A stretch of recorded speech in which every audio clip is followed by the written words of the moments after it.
All right, I will briefly put my video on so that you guys can see me. Maybe it'll come up.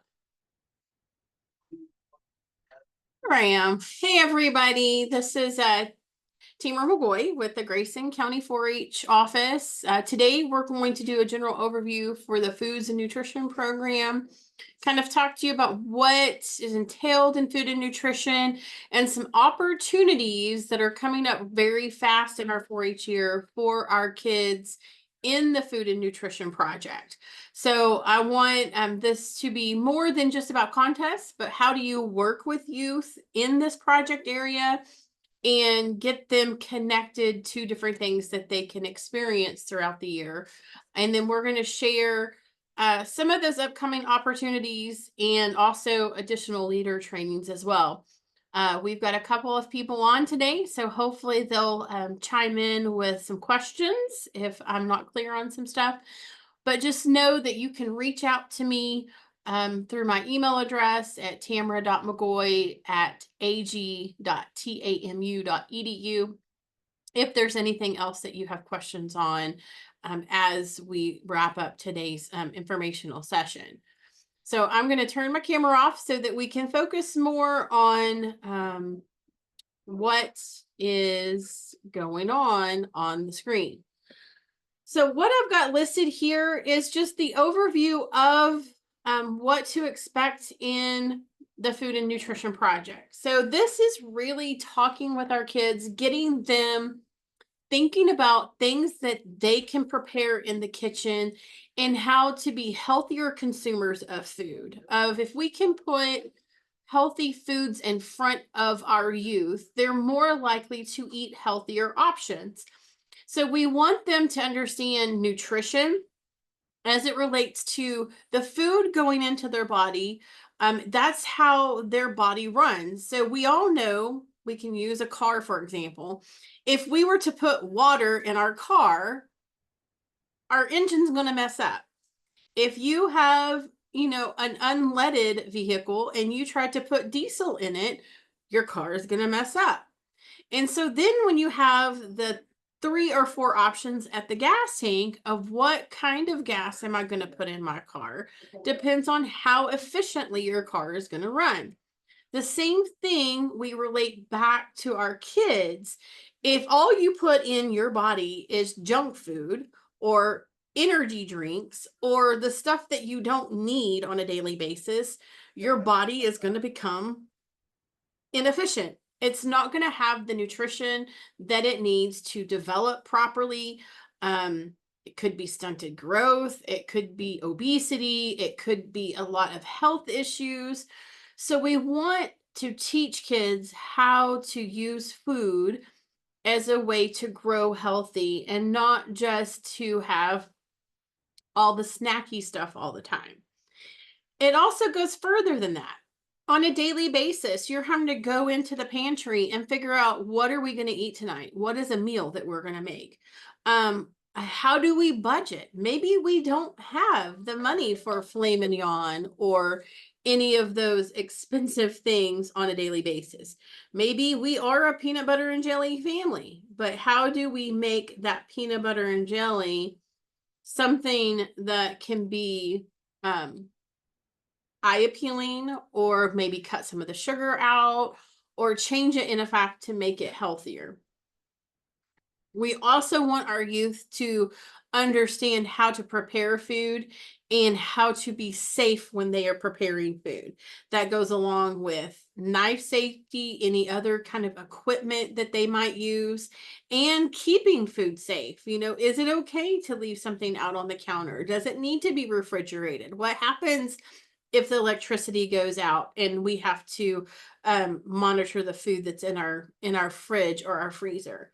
But being able to be aware of those. And then also we want to develop them into a possible career. Possibly they're interested in being a chef or working in the health system in some way. So these are things in our educational side of things that we want to focus on when we're working with youth in the food and nutrition project. So things that they're going to learn or get more, comfortable with is they're going to be more responsible in the food and nutrition project. They're going to learn to make good decisions because they can see it through what they're preparing. They're going to get an opportunity, especially if they get more into the side of some of the showcase events of speaking in front of people and being able to talk about how they prepared their food or why this is a good thing. And in some of the project experiences, they're going to get an opportunity to do teamwork and work together to come up with a dish or a service project or something, a fundraiser that they might want to do. In any project, we want our kids attending workshops or just educational project meetings where they're learning this information. But then there's also opportunities to tour things within the county of maybe that we haven't considered before. Maybe there is a large industry in our county that they could go tour to see how foods are made. Maybe that's just a grocery store tour so that they can understand why grocery stores are laid out the way they are. But then we also want our kids to take that step into leadership.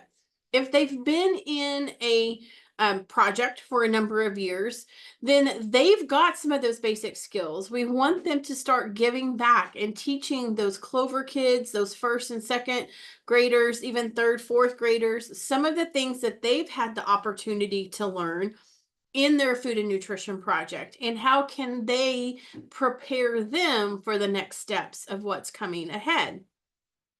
And we want them to have opportunities to give back to the community.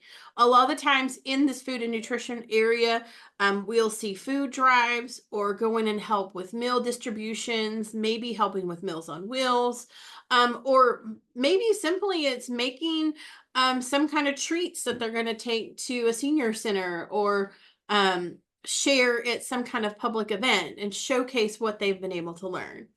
But then the fun things that happen in the food and nutrition project are when the kids actually get the opportunity to participate in some of our showcase events. Now, the one that comes up quick, and a reason why on basically day 2 of 4-H enrollment that we're getting this information out there is in District 4, which encompasses not only Grayson County, but there's 21 other counties that participate in District 4. Our district level contest for the food challenge happens on November 1st. So we're at the end of August. That also means at the county level, I put on, and Joyce along with me, we put on a county level contest because we can only limit a number of teams that can advance on to district. So our county contest is actually October 6th. So again, here we are at the end of August. We have about a month for kids to work in some kind of capacity to get ready if they want to be a part of this showcase opportunity. So now what I'm going to pull up is the graphic that you probably saw online. And in Food Challenge, when you incorporate this into a food and nutrition project, this puts kids in a team environment. They are going to be working together for one purpose, and that is to create a dish using whatever the mystery item they have been given. It could be a raw egg, it could be a bag of rice, it could be some kind of more obscure vegetable or fruit. It could be a piece of meat. Anything could be in the bag. Usually at any of the larger contests, the kids are also going to have the opportunity to pull 4 to 5 other ingredients from what we call the pantry, and they will take those ingredients to make a unified dish. What it is not is a complete meal. A lot of the times, whenever we have teams working together, they'll want to fry the egg and put it over here on this side, and then maybe they went over and got some spinach or something else, and then we'll see that somewhere else on the plate, and then whatever else they got, maybe it's a third thing on the plate. What we want to teach them is how do we take this one mystery item that is in the bag and get 3 to 4 or 5 other items and combine them into a actual dish that they prepare.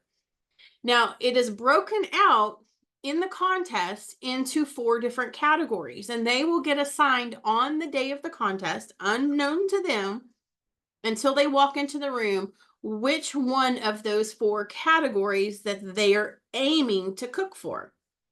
It could be a main dish, it could be a side dish, it could be a healthy dessert, or it could be, oh, my brain just went blank.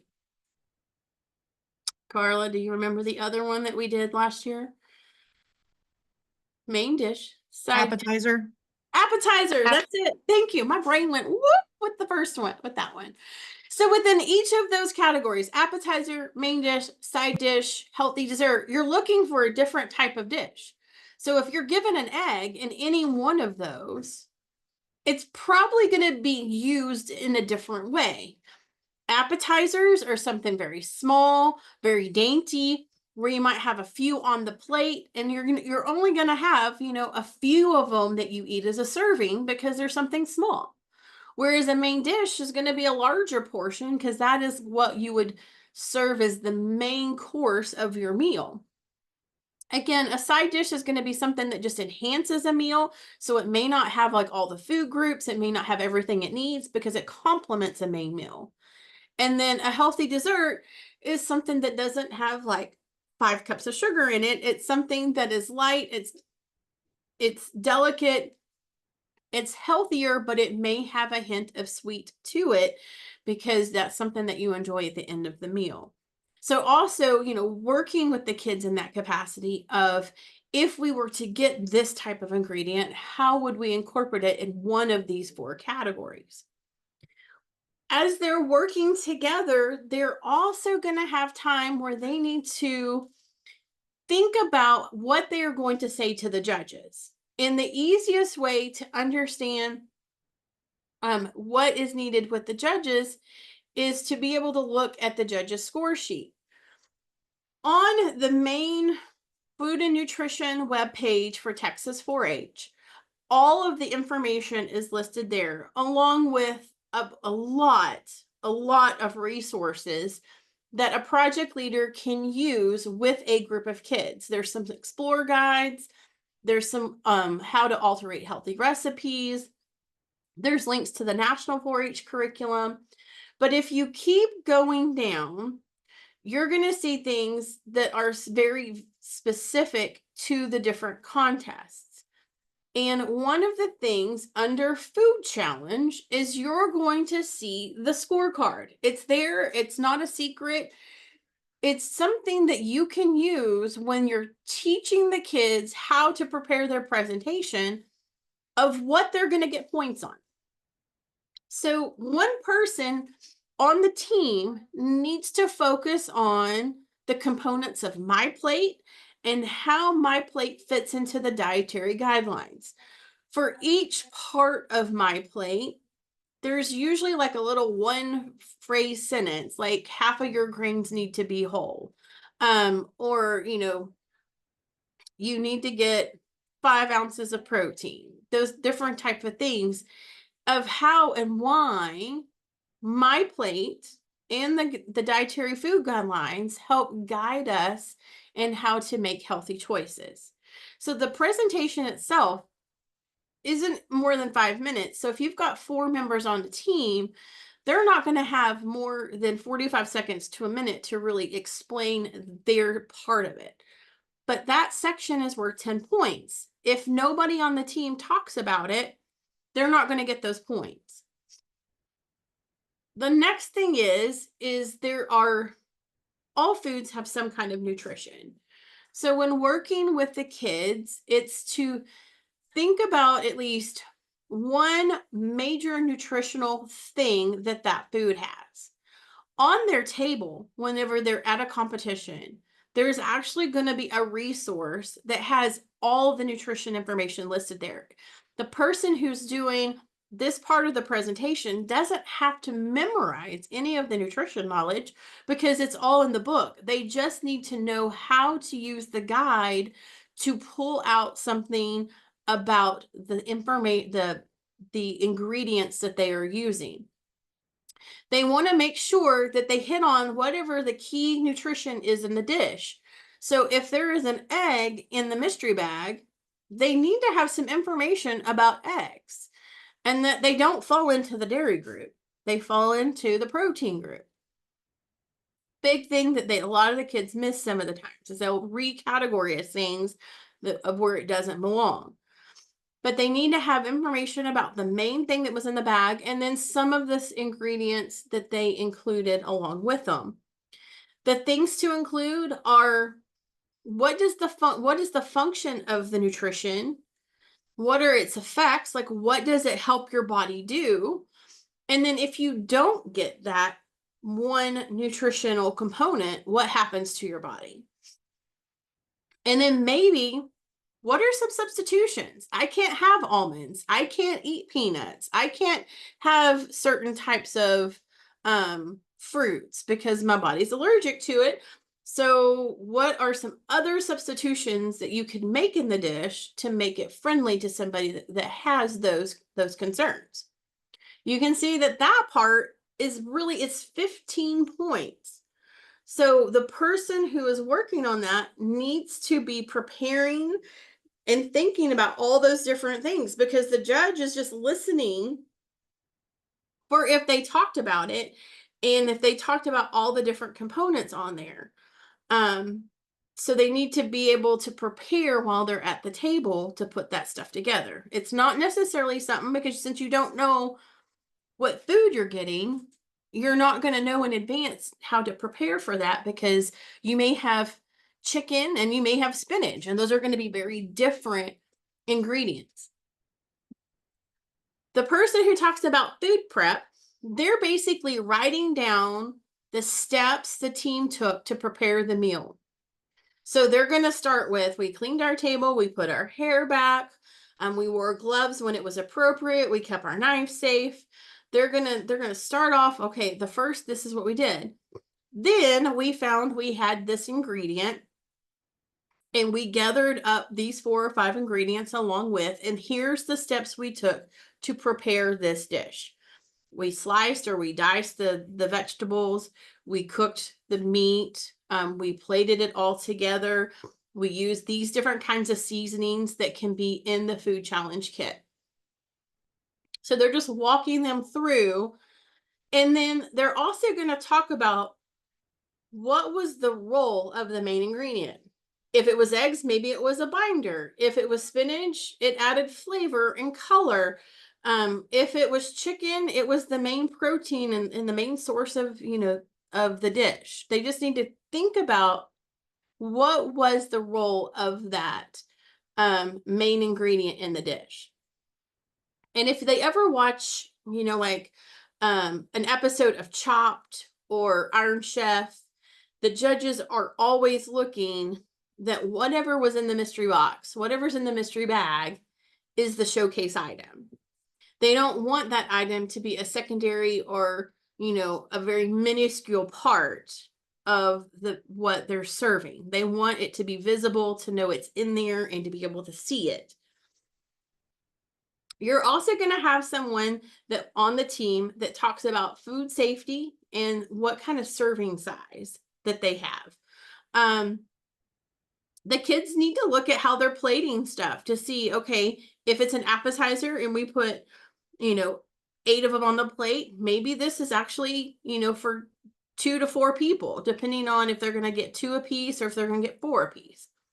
If it's a main dish, they need to look at their what they have in their box as far as a plate or a bowl and put on enough to serve 2 people, which is usually recommended, is to say that this is a serving size for 2 people.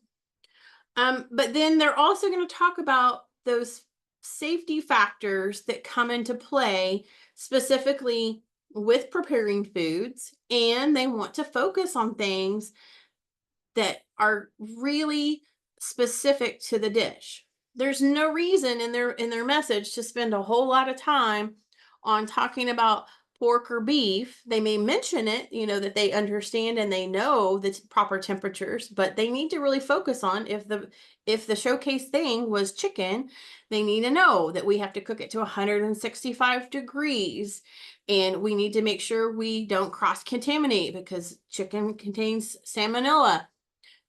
Is a junior team going to get all of this? Maybe not. But a high school team, they should be spot on and understand what are those food safety concerns with the item that I'm preparing.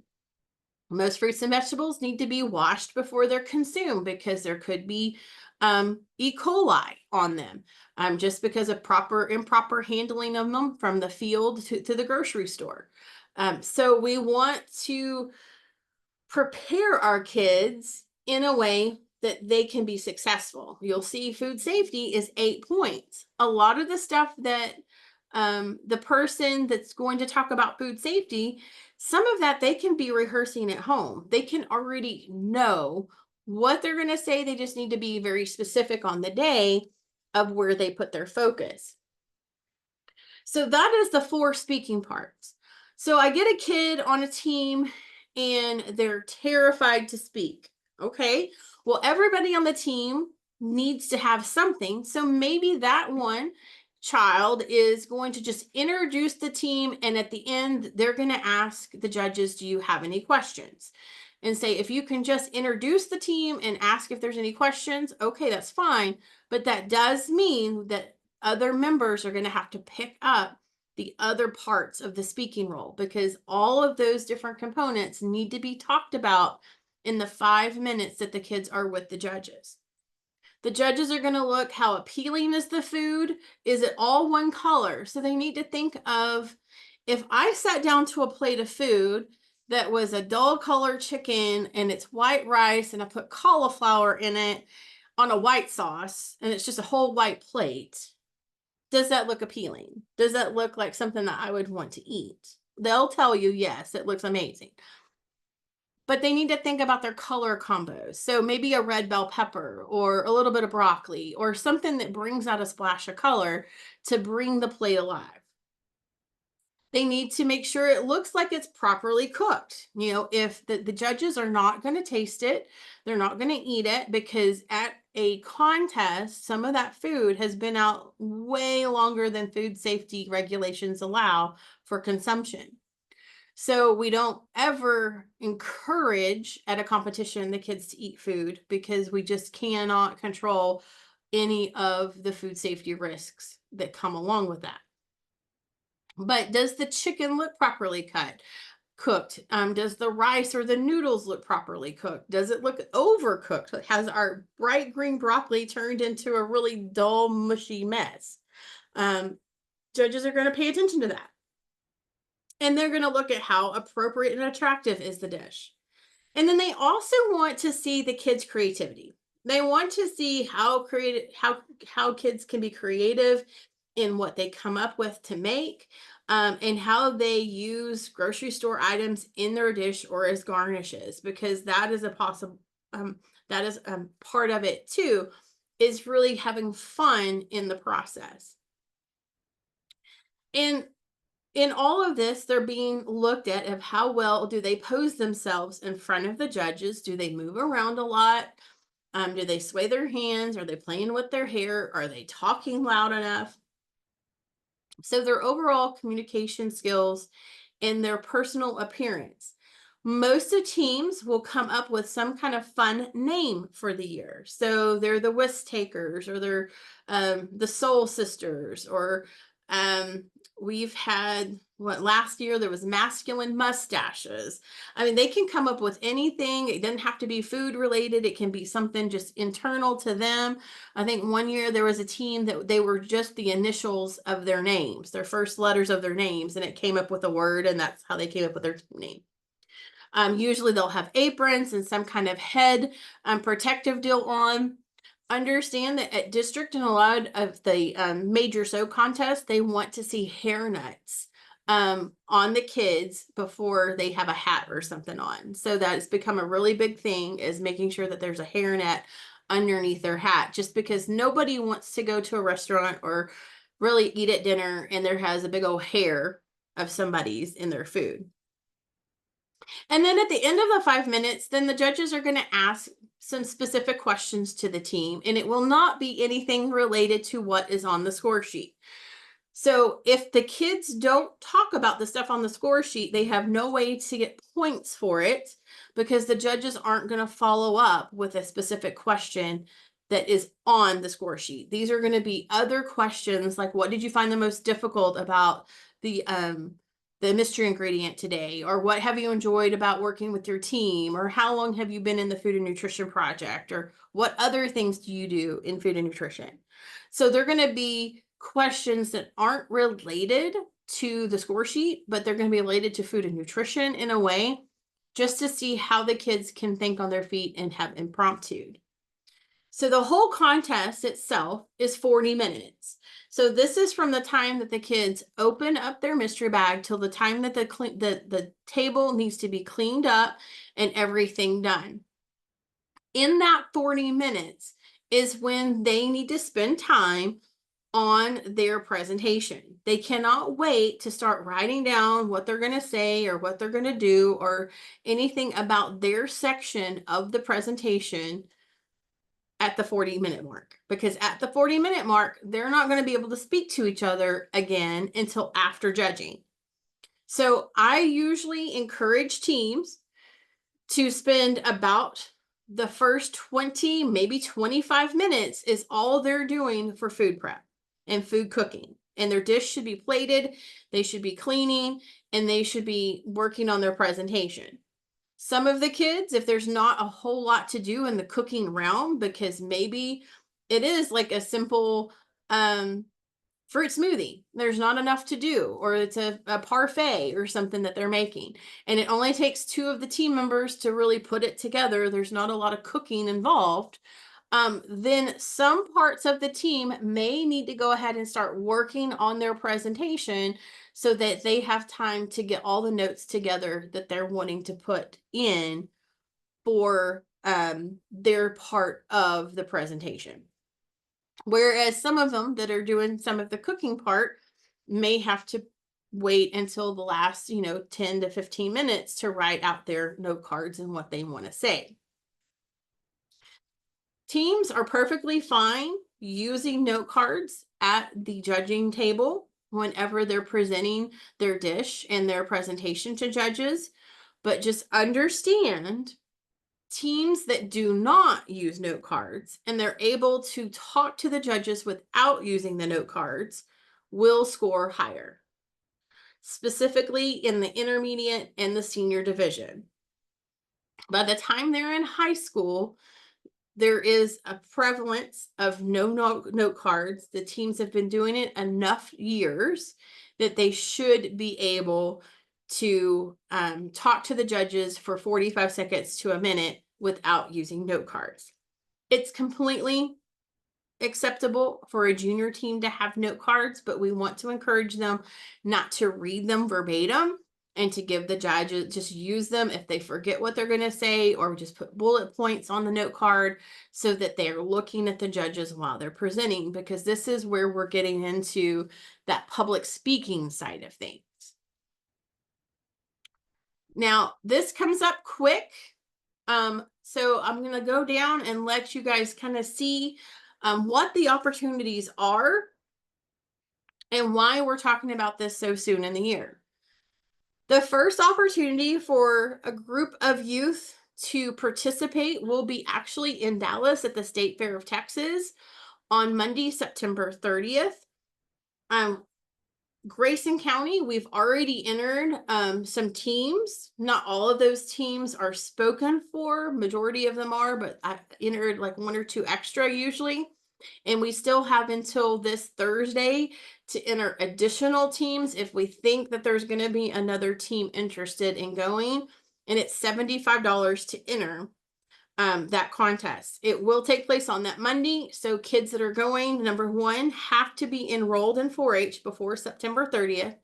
And number two, they will have to have an excused absence if they have school on that day, and they have to meet eligibility requirements, which, since it hasn't been a 9 weeks yet by that time, most of our kids have no problem on the eligibility side. The second opportunity is Saturday, October 5th. It's also due coming up September. I think September 1st is when we have to have Heart of Texas stuff in. It's a day trip down to Waco where the kids get to compete. Last year, or either 2 years ago, we took a team down and got 4th place down there. It was a very easy, relaxed contest. But the kids had a lot of fun participating in it. And then the following day, that next day, on Sunday, October 6th, is the day that we compete here at the county level, so that we can see what 4 teams in the junior division, which those are 3rd through 5th graders, what teams in the intermediate division, which those are 6th through 8th graders, and then in the senior division, those are our high schoolers, our 9th through 12th graders. We can send 4 teams per division on to district in November. So we will have our local county challenge that Sunday. And then for those teams that are going to advance on, they'll have another month that they can practice and that they can work together to get prepared for that Friday in November. Now, later in the year, there are some other opportunities for kids that really like to do food challenge that have come available, but they're going to be a little bit of a drive. The San Angelo Livestock Show, they host their food challenge on January 22nd.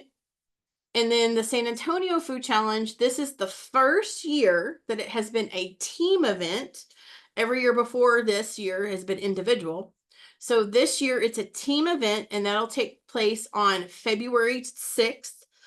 They will have an early check-in time, probably around 7:30. So it will be a stay over trip where the families will need to go down on the 5th, so that they're there to check in, because San Antonio is about 6-hour drive from here. And then in March, just after spring break, Houston has its food challenge on March 18th. So those are the upcoming things that are going on in food challenge.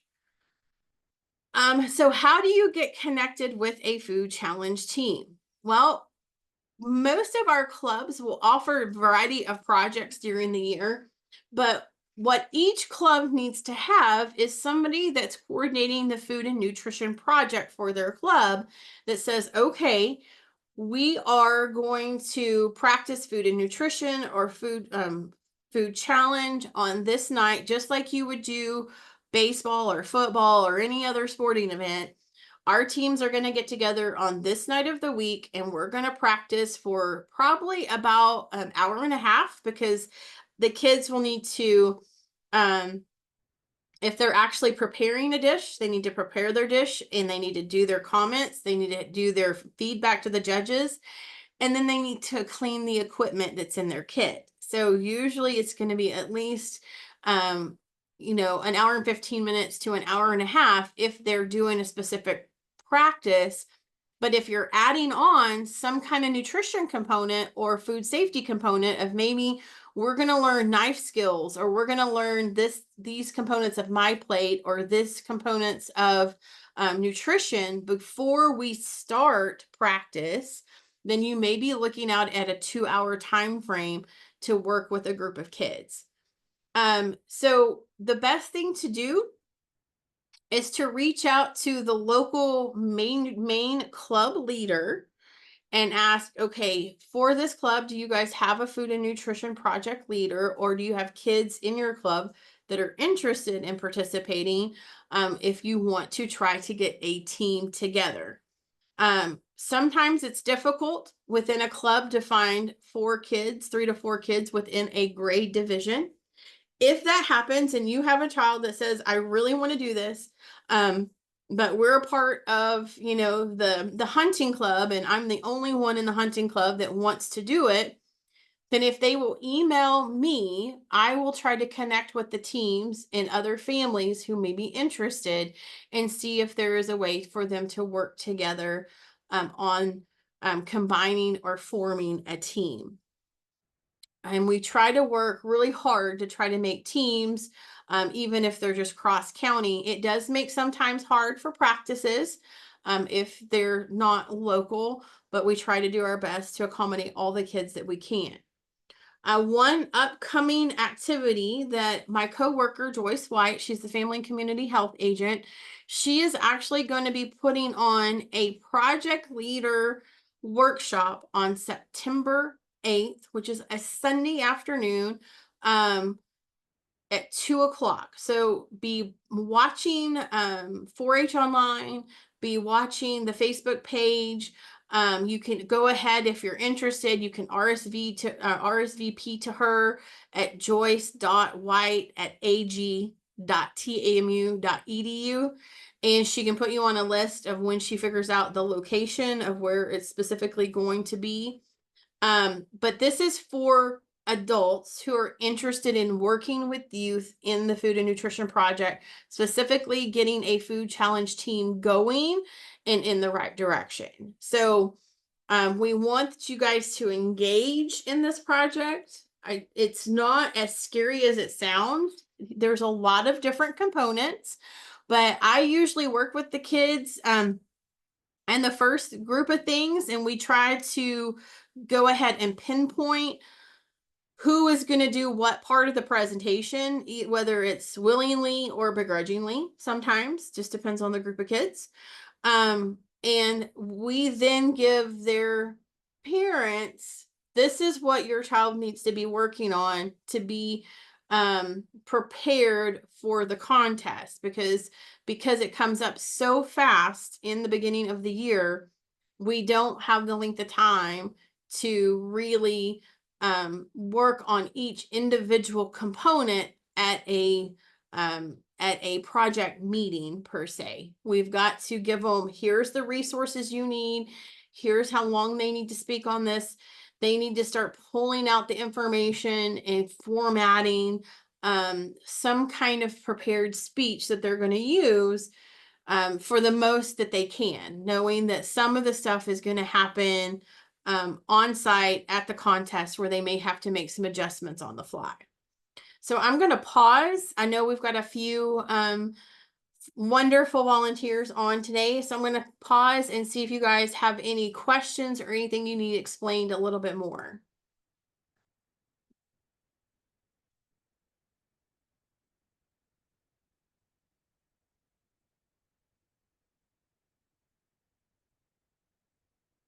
Tough crowd. Okay. So I've either done a real good job or I've put all of them to sleep. I'm not sure which is which. You did a great job. Okay. Very well explained. All right. Thank you. Yeah. Thank you. So I do want to reach back just so that you understand that this is really more than just food challenge.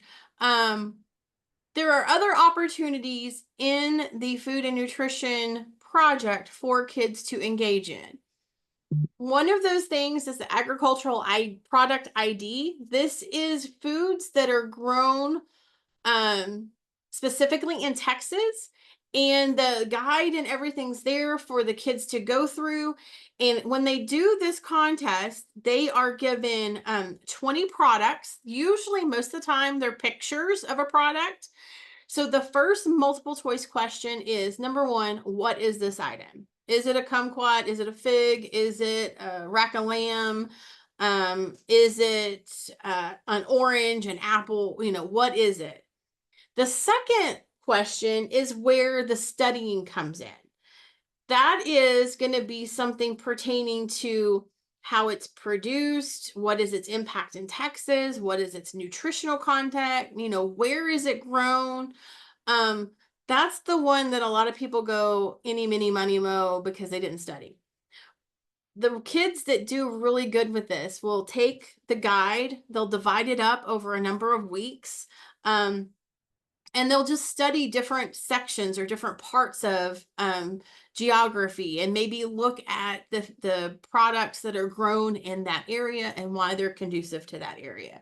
So it's another really fun contest for kids to get in. And specifically, like if they're doing food challenge at the Heart of Texas, Ag Product ID is that morning right before food challenge starts. So most of the kids can go through, they can do Ag Product ID, come out of Ag Product ID, and then go over and just be in the holding room waiting for food challenge to start. So it kind of gives them something to do while they're just waiting around. The Family and Community Health Quiz Bowl. This is similar to Jeopardy. It's two teams beside each other. They're going to be asked a question. They have to buzz in with the answer, but it's more than just food.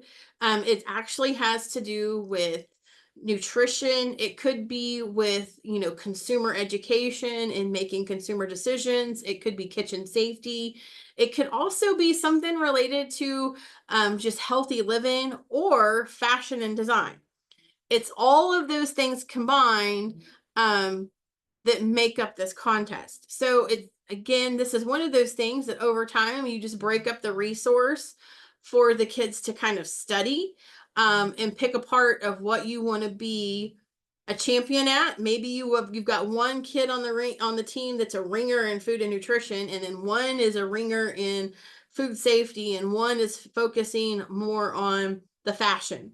So that everybody's got some kind of knowledge that they come into this, so that whenever they get the opportunity to answer a question, they can buzz in. There are some individual questions that they have to do as well. But hopefully they'll get the right question to the right person. And then an individual contest is the food show. So in January, we will be hosting the county food show. This is where a kid picks their recipe. They can pick whatever recipe they want that follows the theme of the year. And there is the same divisions like in food challenge. There are those same divisions: appetizer, main dish, side dish, and healthy dessert. So they'll pick which one they want to go in. They'll bring, other than seniors, other high schoolers, they'll bring their dish already prepared. They will plate it to a judge. And we're in food challenge, they have a team that's doing the presentation.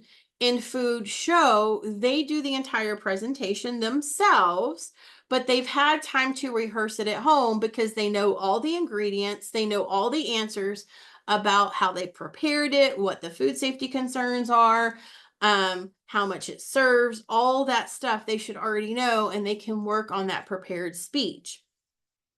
In addition to presenting their dish to the judge, they also have the opportunity to do what we call a little skills test. So they may have to properly measure something or use the correct kitchen utensil to do some kind of task.